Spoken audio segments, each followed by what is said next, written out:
Hey, it's me, Ochi, and I thought I'd do a quick video specifically talking about the Gen 4 starters that we were revealed because we got every starter coming back, right? And personally, I don't think any starter is doing anything differently than it has before. We've had Gen 1 starters come back every single time.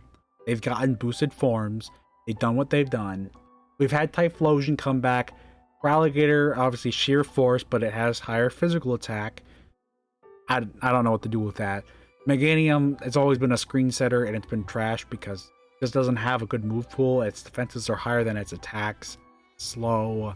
Well, not that slow. And then we have Gen 3 last generation, but they weren't that good. Swampert wasn't that good because its ability isn't that useful. Sceptile has an interesting ability, but it has high special attack and almost no special moves aside from its stabs. And then we have Blaziken, which has speed boost, but it's not immediately fast, which could be quite hindering. Gen 5 starters are coming back. Emboar is not good. Superior has Leaf Storm Contrary. Everyone knows the story. I think that's one thing you have to worry about.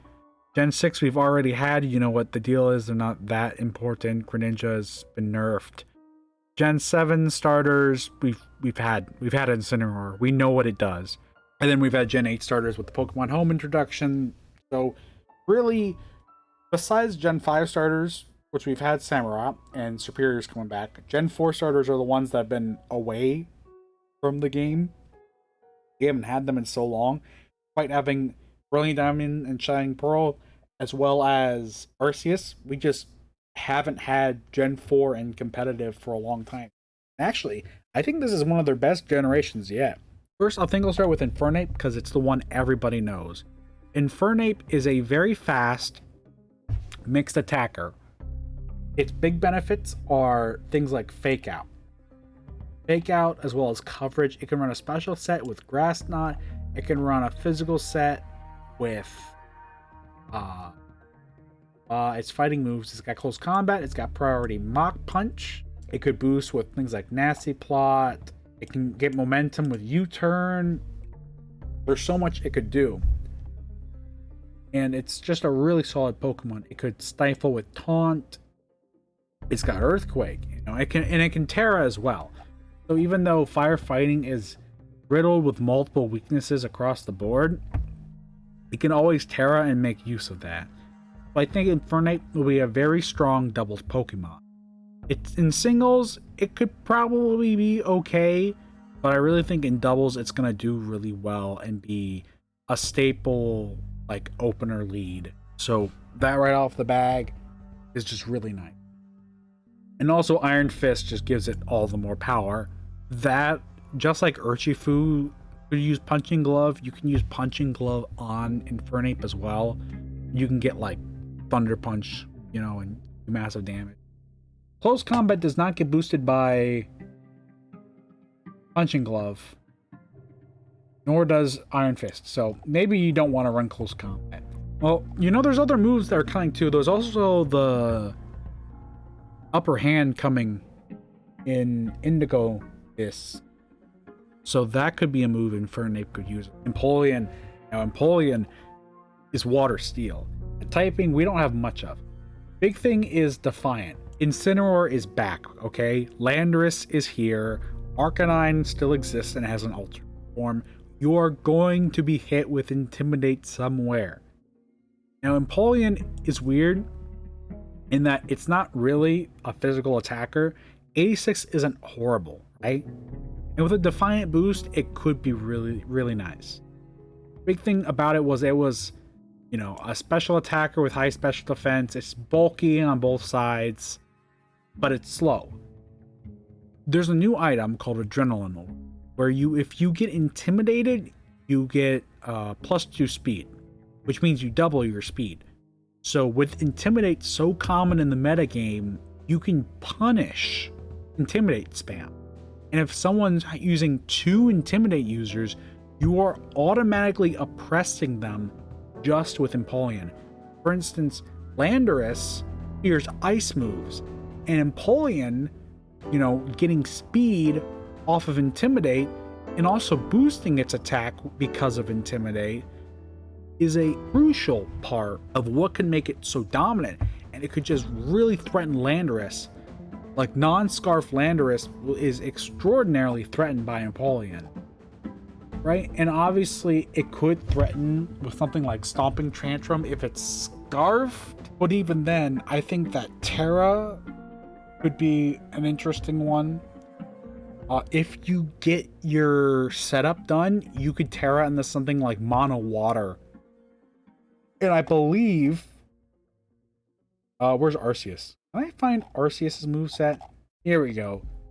We can see that Empoleon does indeed get Wave Crash through Legends Arceus. Does it get anything else here that's interesting? Shadow Claw is cool. Rock Slide Spam, oh yeah. Wave Crash is a huge move for Empoleon, because if it does run a Defiant set and you manage to get it off, you can just Wave Crash. Right? Spam Wave Crash, who cares? You're faster, you know, so it's going to hit so many things for even neutral. It has Roost? Did it always have Roost? Wait. It had Roost in Arceus. It doesn't have Roost here. It learned Roost in Arceus. In... Brilliant Diamond Shining Pearl, it's just not here. It just learns it. Okay, Empoleon could get Roost. Potentially. I did not know that. It's probably going to get Wave Crash, okay? That's obvious. But if it gets Roost too, that is insane. That is just buff upon buff. Because it doesn't hurt Empoleon, because it's not a flying type that's losing its flying typing. This just benefits even more. That makes it so bulky. So I think in singles too, if it keeps Roost, Empoleon is just the wall. Yeah, Empoleon is mega good here. Just look at these resistances. You resist ice and water. Obviously, you resist Facade from Ursaluna. You're weak to ground, though. You resist flying, so you resist acrobatics and Terraflying Landorus. You resist psychic, you resist bug and rock. You resist dragon, you quad resist steel, which is huge these days. And then you also resist fairy. It's just such a good defensive typing. And Empoleon has good special defense too. And Adrenaline Orb fixes its speed, and in singles, it's just so bulky, and if it gets Roost, it can be a great wall. It can do so much. With the right support, it can be insane. Again, Empoleon. That looks like such a good Pokemon to have on your team. Torterra? Now, I know what you're thinking. Torterra, isn't he bad? Isn't he no good? Isn't Torterra a bad Pokemon? Maybe, but things are changing. We've seen grass and ground before. We've seen Totoscrool. Totoscrool is a fast Pokemon. It's weird because of its ability, right? But I've used Totoscrool, and one of my least favorite things about it is you can't use it currently in Regulation D because it loses the Urshifu. Because even though you're a grass type, you're still neutral to water. So Surging Strikes will still kill you. Interesting development. Shell Armor actually prevents crit from Wicked Blow and Surging Strikes. You cannot crit Torterra. With the right Terra type, Terra Dragon, I don't know. With a certain Terra type, you can really change how Torterra works. I think it'll be a great defensive Terra. It doesn't have powders. It does have Leech Seed. I haven't checked its... Never mind. Despite it never having Sleep Powder in its history, it has Sleep Powder in Arceus, which has never been a thing. It has Headlong Rush, which Ursaluna has. And if I remember correctly, Headlong Rush in Gen 9 is only learned by 3. It's got 120 power. That could be a really big upset. And once again, I don't know if this is going to be how it goes. It got Outrage in Arceus? What? I'm a little confused. I didn't know it had all these moves. I'm learning so much. Another thing, where is it? Wide Guard. It's got Wide Guard support. You know, oh, you hate those spread moves, right? Wide Guard with Torterra. Its offenses, it's high attacker, decent defense, good HP, okay special defense, and it's slow. Torterra is one you're not going to fix with Trick Room because it still like outspeeds many Trick Room Pokemon, but it definitely could be a nice defensive core to your team. If it does get Sleep Powder, that's really nice. If it gets Headlong Rush, which it says it does, I wonder who else gets Headlong Rush in there. Oh, only 2. Well, it looks like... I'll go back here, okay? I need to double check something. It looks like it might be crazy. If it learns Outrage, that is insane for single. You could Terra Dragon Outrage. Iron Head? Did it always? I almost refuse to believe it. It has Iron Tail. Wow, they really just buffed it. Again, when I'm looking at it here, I'm looking at Brilliant Diamond Shining Pearl, which is like what everyone agreed Torterra should have. Arceus was Pokemon's take of what should Torterra get. And seeing how in Arceus it got like Headlong Rush and it got Iron Head, it could be like very interesting. Because you can Terra Steel now, and you don't have to worry about Iron Tail's... Like, Iron Tail's good coverage, but it's inaccurate, and being able to use Iron Head instead is better. Right? Bulldoze can be nice speed control, and it gets stab off of Bulldoze, so it's 90. There's just so much going on here. And the big thing about Torterra is Terastallization can get rid of your nasty ice weakness. Depending on what the meta looks like, this could be a great Pokemon to have on the field. Leech Seed, Wide Guard are great things that hinder your opponent. If it does get some interesting moves, that'd be cool to see. I wonder if someone's going to try and use Trailblaze on it. I doubt it. Maybe in singles, Torterra is a great Trailblaze user if Stealth Rock's already set up. Because if Stealth Rock is up and you Trailblaze and they switch out, unless it's Slap Sipper, you get that speed boost and you could potentially threaten a KO where you normally couldn't with like Headlong Rush or a Terra type, right?